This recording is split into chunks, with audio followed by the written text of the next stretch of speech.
Au moins 30 personnes ont péri dans la nuit de mercredi à jeudi à Alep, après un nouveau raid des forces syriennes. Les frappes ont visé un hôpital de Médecins sans frontières, implanté dans un des quartiers rebelles de la ville, une ville coupée en deux depuis 4 ans.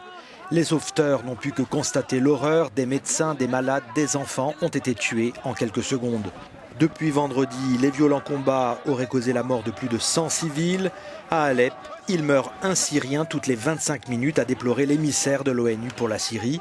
Stéphane de Mistura estime désormais que le cessez-le-feu en vigueur depuis le 27 février est en grand danger.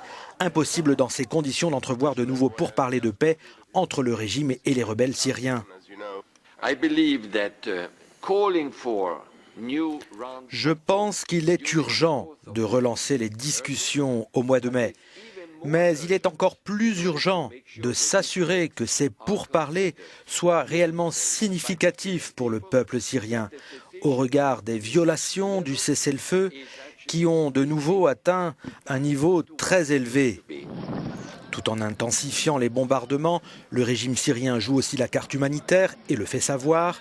Depuis quelques jours, il autorise les convois ou organise le largage de vivres et de médicaments qui sont ensuite redistribués par le Croissant Rouge syrien, comme ici dans la ville assiégée de Deir el-Zour, à l'est du pays.